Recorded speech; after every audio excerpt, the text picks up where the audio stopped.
sublime, eterno nome de Jesus. Amém. Amém. E amém. Glória a Deus.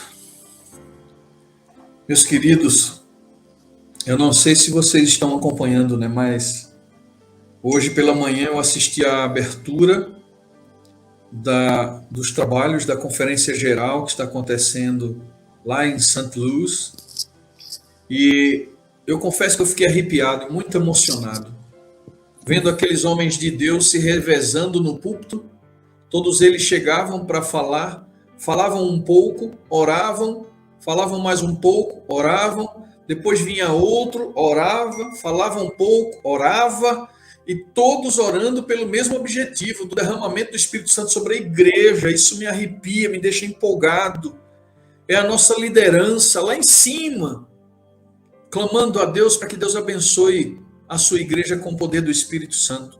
Se a igreja tem falhas, se a igreja tem imperfeições, se a igreja precisa ser repreendida, isso é fato, a gente sabe, mas se esse Espírito vier, ele há de aplanar os nossos caminhos, ele há de peneirar aqueles que estão realmente desinteressados no avanço da obra, e irá trabalhar no coração daquelas pessoas que querem realmente ver o Senhor Jesus voltar. Então a gente precisa dessa obra do Espírito. É por isso que nós tomamos a decisão, até por sugestão do meu irmão, pastor Gondim, que eu carinhosamente chamo ele de Lito. Ele disse para mim assim: Semê, por que não começarmos, já que a gente terminou os eventos finais, a estudar o livro Em Chamas para Deus? E eu achei maravilhosa a ideia, porque, como eu falei, eu já tive uma experiência pessoal com esse livro, me ajudou muito, me fez olhar com muito mais fome para esse assunto de ser cheio do Espírito Santo.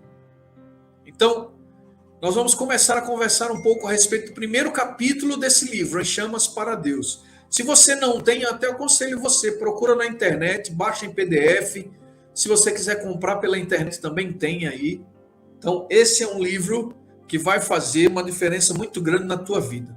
Nós vamos falar aqui sobre vidas vividas em função do poder e orientação do Espírito Santo. Eu queria começar perguntando ao meu irmão Robinho. Robinho, é fato que, por ocasião da volta de Jesus, vai ter um povo com características que são determinantes para que Deus olhe e diga: não, sobre esse povo eu vou enviar o Espírito. Eu pedi a você que estudasse uma parte desse texto aí, e eu quero lhe perguntar: que características são essas? Como é que está vivendo o povo de Deus antes do batismo do Espírito Santo? Qual é a postura? Fala um pouquinho para a gente a esse respeito.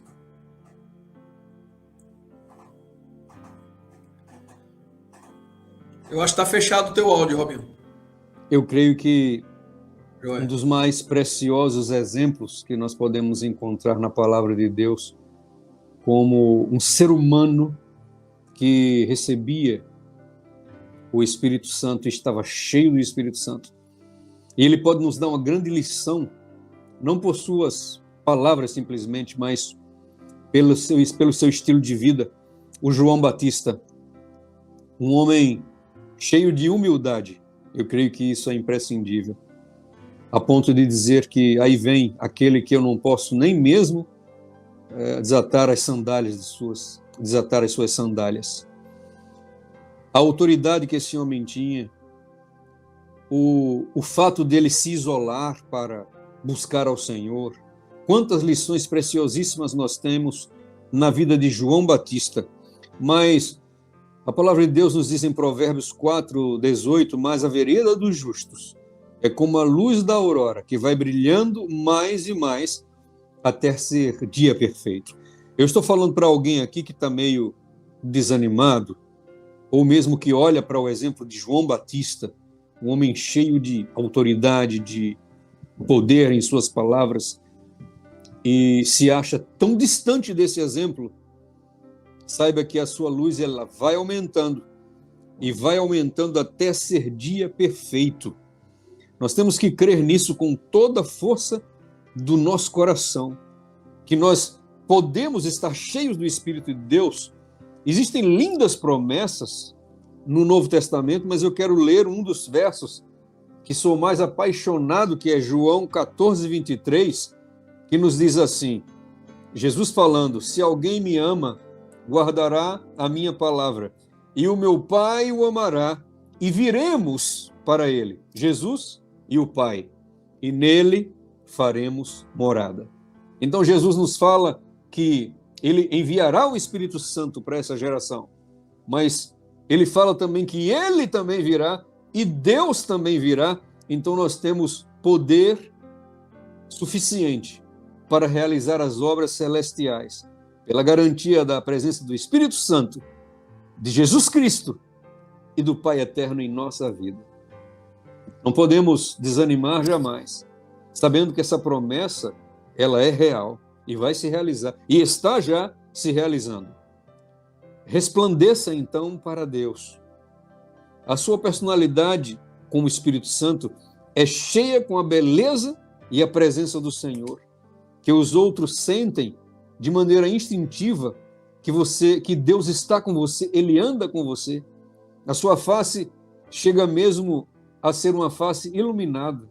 Eu tenho visto várias pessoas em minha vida que encontraram pessoas não cristãs e essas pessoas disseram assim para essas pessoas, olha, você é cristão? Sim, mas é porque eu vejo uma luz diferente no seu rosto. O seu rosto é iluminado, você transmite luz. Quantas vezes já ouvi essas palavras de outras pessoas que entraram, que testemunharam ter ouvido essas palavras. É simplesmente incrível. Você também, quando você está cheio do Espírito Santo, você transpassa, você transpira autoridade e respeito. Nós vemos isso na vida de Moisés e de Arão. Nós vemos aqueles que quiseram brincar com a autoridade de Moisés e Arão, a postura que Deus tomou. Com relação à comunhão extrema, temos o exemplo de Daniel. Com relação ao testemunho pessoal, temos o exemplo de Paulo, uma unção repetida do Espírito Santo, renovada, né? Quando o Senhor Jesus fala assim, enchei-vos do Espírito Santo, aliás, Paulo fala, enchei-vos do Espírito Santo, esse verso no grego quer dizer assim, continuamente ser cheio do Espírito Santo de maneira contínua. Então nós temos que clamar o tempo inteiro por essa unção, e esses que clamarem receberão esse Espírito Santo. Então, algumas coisas que demonstram que você é um candidato a receber a chuva serôdia e a estar no final dos tempos como um grande arauto de Deus, segurando de maneira destemida a tocha da verdade e do Evangelho, é que você tem anseio pelo toque do Espírito Santo. Você clama pela sua mão poderosa, pelo seu selo em sua vida.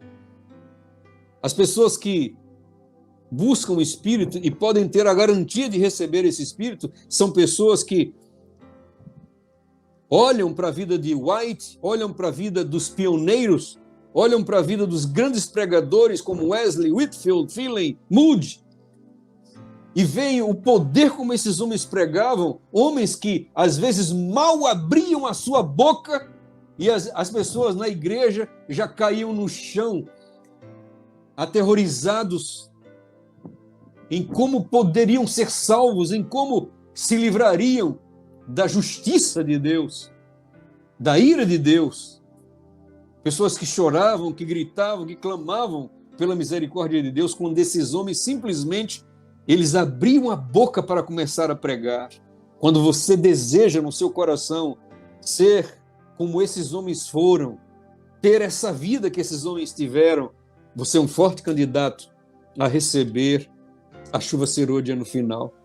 Quando Amém. Você anseia por esse fogo evidente em você, quando seus lábios são lábios iluminados também, são lábios que derramam vida para vidas, quando você tem esse desejo que seus lábios sejam consagrados, então você pode ter a certeza que há esperança para você. Amém. Sabe, meus queridos, Deus está querendo provar você em muitas situações. E no meio de todas essas provas, ele tem um grande objetivo. E o objetivo dele é derramar sobre você sem medidas, o seu espírito. Deus quer fazer novas coisas através de você, através do seu ministério. Embora ainda você se sinta fraco e sinta dúvidas, tenha dúvidas sobre isso. Ainda que você se sinta indigno. Uma outra característica são pessoas que, quando recebem um elogio, você é um homem de Deus, você é um homem poderoso nas palavras, você é um homem consagrado, você se sente mal com esses elogios. Você se sente até mesmo um pouco constrangido por esses elogios, porque você sabe que você é pecador e você sabe que você está na busca. Então você é uma pessoa humilde na presença de Deus.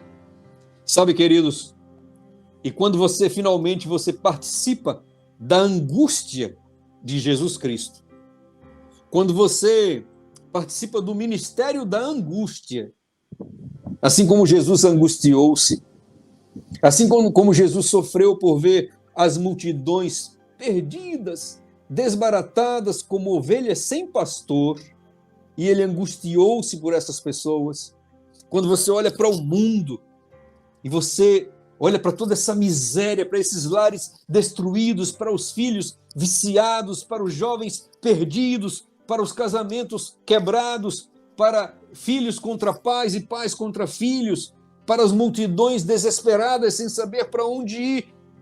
E você se sente em casa e você se sente às vezes inútil, ou você quer fazer mais para o Senhor. Quando você sofre, quando você se angustia, há esperança para você.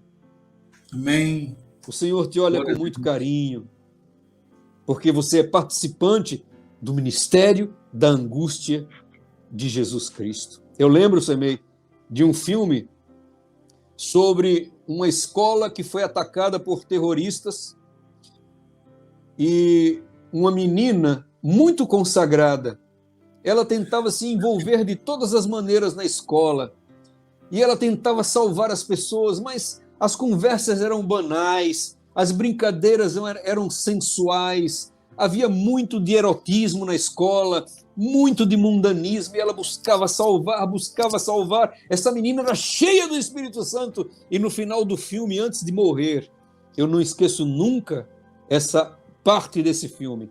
Não foi a ação que mexe com minha memória, não foi o drama que mexeu com minha memória, mas o que essa jovem falou antes de morrer, antes de ser atacada pelos terroristas naquela escola. Ela caminhou no corredor da escola e ela, conversando com Deus, ela dizia assim para Deus: Senhor, não há ninguém que sinta falta de tua glória, não há ninguém aqui, Senhor, na escola que queira ver a tua glória.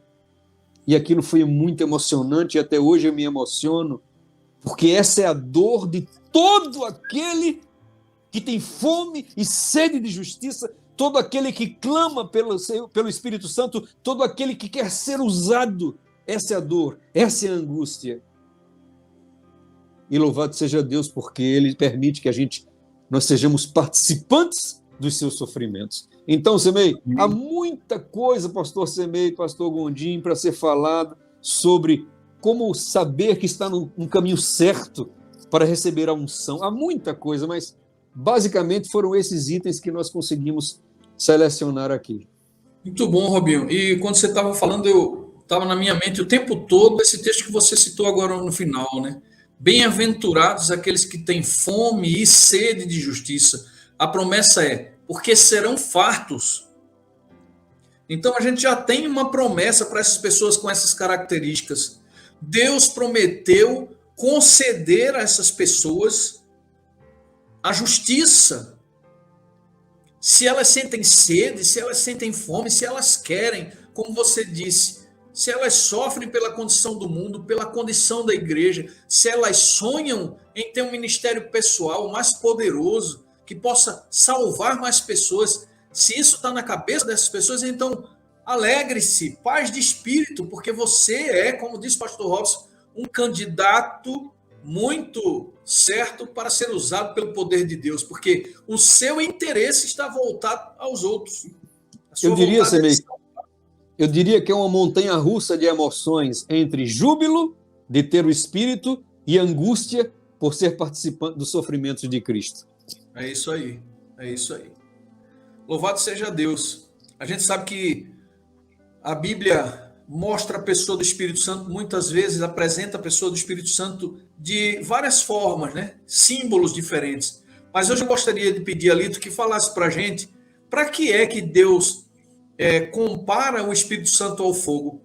Qual é a ideia dele por trás disso? Porque é tão importante essa figura, essa imagem que Deus apresenta do seu Espírito, Lito. Fala para a gente. Hoje não, alguns dias atrás, eu plantei 2 pés de mamão aqui na minha casa. Está chovendo muito. E se o sol não aparecer, eles vão morrer. Porque toda planta precisa do fogo do sol. O fogo que mata, que vivifica. Um dos filósofos da Grécia, buscando um elemento que pudesse ter sido gerador do universo, chegou à conclusão que era o fogo. Heráclito, o nome dele. Porque ele fez experiências e viu que o fogo tinha esse poder de tanto matar quanto vivificar. Se aproximar demais, morre. Mas se estiver na distância conveniente, revive, renasce. Como o sol, né? É como uma aproximação do sol da Terra, né? Exatamente. A semente brota e é vivificada, tem vida, né? Então, assim, o Laodiceano está morto. Ele está no frio, na mornidão. E nós somos chamados hoje, especialmente agora, nesse momento, estamos juntos, a nos aquecer perto do fogo. E o autor do livro Chama para Deus, ele apresenta 5 razões. A primeira delas é para Deus ter comparado, né, o Espírito Santo ao fogo. A primeira delas é para ajudar-nos a compreender o que ele quer fazer de nós. A Bíblia diz que nós somos santuários de Deus. E o santuário que você estudou sábado passado, Semina, na nossa classe da família, o santuário do céu, lá também tem um altar, e lá também tem um Shekinah, e lá também tem um fogo. E a Bíblia diz que foi esse fogo do alto que acendeu o sacrifício na primeira inauguração lá do santuário. E esse mesmo fogo foi transportado para o Shekinah. Então, nós, como santuário, também somos fogo. Temos uma chama dentro de nós que foi acesa quando nós fomos batizados na água e no Espírito. Então, é preciso compreender que Deus quer fazer de nós essa chama. O texto de Isaías 33:14 ajuda a entender isso. É um texto muito forte. Diz: os pecadores de Sião, quer dizer, o povo que está no meio da igreja, se assombram. O tremor surpreendeu os hipócritas, que é a turma que está na igreja, mas que é crente nominal. Aí, por causa disso, vem a pergunta: quem dentre nós habitará com o fogo consumidor? Fogo consumidor. E quem dentre nós habitará com as chamas eternas? Ora, fogo com fogo está de boa, está tudo bem, não tem problema nenhum. Então, Deus quer nos fazer chamas nesse mundo escuro, para iluminar, para aquecer corações famintos. Todo esse quadro que o pastor Robson desenhou para nós implica na necessidade de chamas incandescentes, de pessoas que entram na vida do outro para enriquecer o outro com a sua presença, com o seu calor, com a sua luz. E nós somos identificados com Cristo, com Deus e com o Espírito Santo. próprio Jesus disse, Pai, que eles sejam um comigo como eu sou um contigo. Então, se Cristo é fogo consumidor, eu também tenho que ser. Se Deus é fogo, se o Espírito Santo é fogo, eu também tenho que ser. Ainda que seja uma fagulha, porque, né, existe Moisés e existe Jonas na vida. Não precisa todo mundo incendiar a casa, não, mas Deus vai dar o calor, o fogo, né, de acordo com a singularidade de cada um de nós. O importante é que saímos dessa sala hoje reafirmando o nosso nascimento no fogo. Por isso Jesus disse, quem não nascer do fogo não entra. Porque quem nasce do fogo é chama, é fogo. Segunda razão é para poder exigir de nós que nós sejamos melhores espiritualmente. Porque quem está perto do fogo, quem é aquecido, quem é também fogo, cresce espiritualmente, se torna melhor espiritualmente. Não se contenta com o que é, quer buscar mais, quer aquecer mais, quer ser um vaso mais precioso, uma fogueira mais aquecida, né? Um santuário mais poderoso. E mais ainda, diz o autor do livro Chama para Deus, para acrescentar ao que temos de melhor, veja, viu, Robson? Para acrescentar ao que nós já temos de melhor, o toque de capacitação sobrenatural de Deus. Amém. Então, temos que ter algo de incomum em relação ao mundo em que vivemos, né? Esse algo de incomum é o soberano, é o caráter sobrenatural que esse Deus soberano, que é fogo consumidor, nos dá, entendeu? Eu considero o Robson, quando canta, eu acho que ele tem um canto sobrenatural. Quando você me prega, eu admiro muito também, e acho que não é uma pregação comum. Os seus olhos brilham, o seu rosto se encandece, e a gente percebe o poder nele. Isso não é comum, isso é uma coisa sobrenatural. Glória a Deus. Pastor Luiz Viana, não sei se vocês se lembram dele. Quando o pastor abria a boca para pregar, meu amigo, a gente via o sobrenatural nele. Então, assim, eu gosto de dar aula, né? Além de pregar nas igrejas, eu faço questão que os meninos percebam algo de sobrenatural. Porque se for para ser uma pessoa comum, não está valendo de nada. Então, algumas vezes, vem as lágrimas na sala, os meus alunos choram na sala. É isso, é fogo consumidor. Não é o fogo que aparece, mas é um fogo que arde de dentro para fora. Aí, diz ainda o autor, depois de oferecermos o melhor de nós, aí nós podemos esperar que ele acrescente sobre nós o fogo sagrado. Amém. Isso é muito forte. É demais. Terceira razão, para nos ajudar a distinguir o fogo verdadeiro. Que se Satanás é capaz de imitar a volta de Jesus, ele vai vir brilhando, ele vai vir no fogo, né? E hoje nós vemos também isso, né? Muita pregação, muita coisa por aí que não é verdadeira, né? Aí ele cita um texto de Spurgeon, né? Pesado, ele diz, precisamos da unção espiritual extraordinária e não do poder intelectual extraordinário. Vou repetir. Ele cita Spurgeon. Precisamos de unção espiritual extraordinária, que é essa coisa sobrenatural, e não de poder intelectual extraordinário. A gente vê isso em Pedro, um homem rústico, né? Um homem ignorante, um homem que não tinha tanto saber, um homem que nem compreendia direito o pensamento de Paulo. Ele mesmo dizia, é alto demais para mim, eu não entendo claramente. Mas era um homem que, na sua primeira pregação foram 3.000, na outra foram 5.000. O anjo visitou para tirar ele da prisão, enfim. Era um homem que brilhava, né? Um homem que o fogo estava nele. E eu quero dizer isso para nós que estamos nessa sala. Eu não estou falando de nenhum santarrão, perfeitão.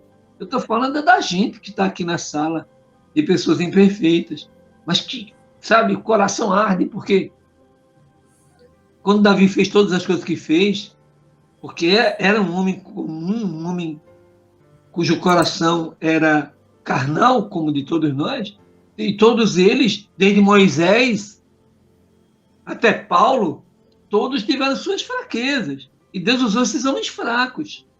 Como o Robinho falou, né, Lito? Dos requisitos de Deus para encher alguém com o Espírito é justamente a consciência da sua incapacidade, da sua fraqueza, da sua fragilidade, a humildade diante de Deus. Né? O que eu acho lindo de Jesus, né, e do Espírito Santo, e eu tenho essa esperança no meu coração sempre, é que ele consegue ler os cenários do coração. Então, muitas vezes, as pessoas caem, porque é bíblico, nenhum homem pode dizer que não pecou. Mas essa pessoa, apesar de ter caído, mas ela, aqui dentro é fogo, ela reacende, ela realimenta a chama, ela vai em frente, ela pede perdão, ela continua, ela não desiste. A vitória não é para os inerrantes, é para os perseverantes. Às vezes a nossa chama, às vezes a chamazinha está pequena, está frágil, debilitada, aí nós caímos de joelho, nós oramos, ele reacende a chama e vamos para cima. Todos tiveram seus momentos de inconstância, todos, ninguém foi igualzinho, todos tiveram.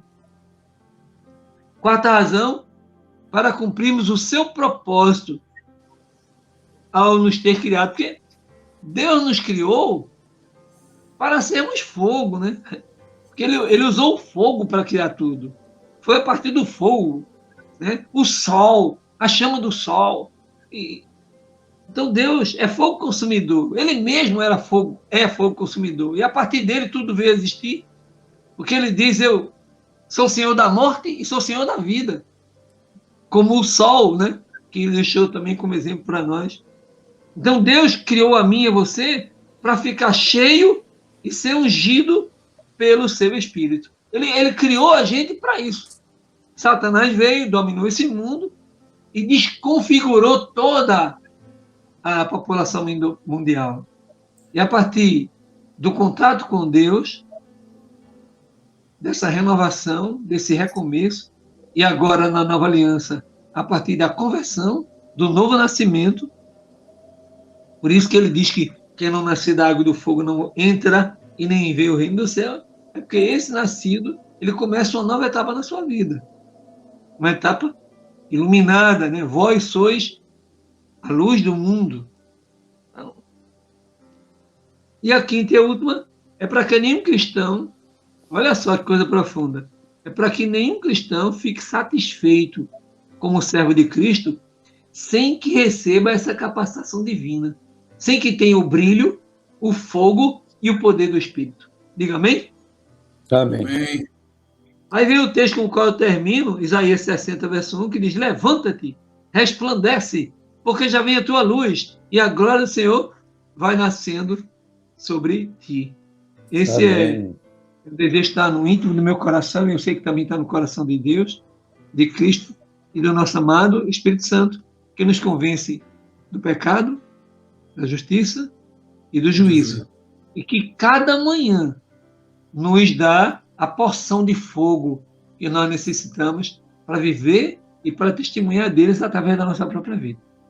Amém. Glória a Deus. Glória a Deus. Valeu, Lito. Muito obrigado. Quando você falava, eu também lembrei de um texto que parece saltar do coração de Jesus, assim como se fosse um grande sonho, quando ele diz lá em Lucas, eis que vim lançar fogo sobre a terra, e quem me dera ela já estivesse ardendo.